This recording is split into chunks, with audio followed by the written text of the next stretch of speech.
Viewers and subscribers, you're welcome back again. Following the report of what transpired at the Supreme Court yesterday as the hearing of the appeal filed by Atiku and P2B started, Nigerians have been asking me to help them ask Justice Ian Okoro and Justice Again if they are the defense counsel to Tinubu or not. Because arising from the interrogation coming from the justices of the Supreme Court to the Atiku lawyer, one will begin to understand where they are heading to. In case you missed it, because I published it yesterday, these are some of the questions. The presiding judge, John Okoro's son, asked Chris Uche whether the Supreme Court should rely on the Electoral Act or the Constitution. In his response, Chris Uche said that the issue about Mr. Tinubu's certificate is a constitutional matter which the court should look into. A member of the panel, Emmanuel Again, asked Chris Uche to explain the nature of Atiku's fresh documents he seeks to tender before the Supreme Court. Justice Again asked whether the testimony by CSU registrar was conducted in a court. Justice Again says from Chris Uche's court filing, the testimony by the CSU registrar held in Atiku's lawyer's law office in the US. Justice Again also says that the CSU did not issue any letter discrediting Mr. Tinubu's certificate, as he went on to say that we are dealing with a matter that touches on the national unity of Nigeria. The justice also said this. Justice Okoro seeks clarification from Atiku's lawyer, Chris Uche. Justice Okoro asked Mr. Uche on why he wants the Supreme Court to brush aside constitutional provision and entertain the fresh evidence. Chris Uche's son explained that Section 233 of the Constitution gives the Supreme Court the power to entertain questions about whether a person has been properly elected. Chris Uche responds to the issue raised about the CSU proceeding.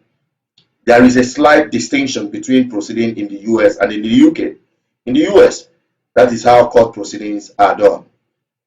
Mr. Tinubu was represented by a US lawyer but did not object to the proceeding held in Atiku's lawyer's office. Chris Uche said that the disposition are more effective than letters from the CSU authorities regarding the authenticity of Mr. Tinubu's academic record. At around 9:43 a.m., Justice Okoro says criminal matters have to be proven beyond every reasonable doubt, but in this case, there are two conflicting letters from the CSU, one authenticating the president's certificate and another one discrediting it. Which one do we rely on? He asked.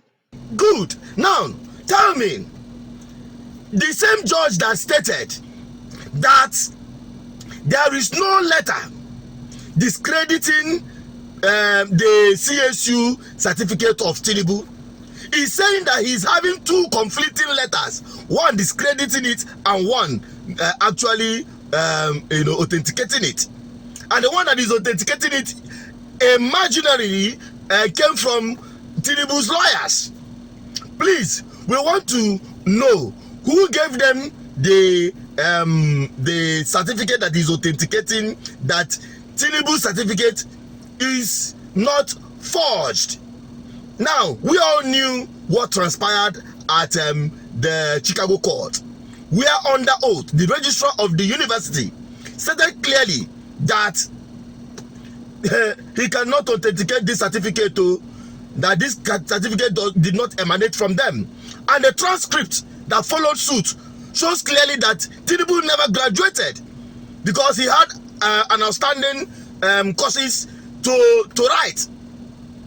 Okay, now the same judge that knew all this is now asking whether or not the disposition was made at the court or at Atiku's lawyer's office, of which the response of Atiku's lawyer made it clear. It's as if to say he is pretending. In fact, he's actually pretending that he doesn't know what operates in the US or in the UK, or the disparity of the two court scenario where such disposition can be held at the council's office under oath. Who is deceiving who? Nigerians are asking, are the justices of Supreme Court, are they Tinubu's legal counsel?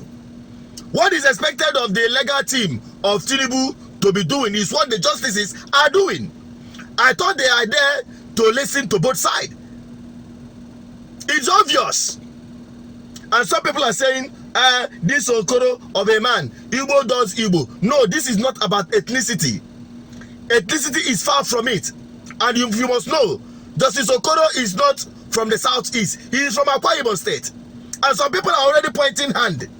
This marriage of Tinubu and the Senate President, Abio, there is a kind of marriage, there is a kind of understanding. We knew how this whole thing plays out. Okay? So, Nigerians are not fools. It is better they respect themselves and disperse justice according to the provision of the Nigerian Constitution and according to the Electoral Act. Let them not pretend that Nigerians are fools or don't understand English. Let them not bring in technicality, because they are looking for grounds to throw this case out. They are looking for grounds to tell us that they themselves do not know that these certificates were forged. They themselves knew.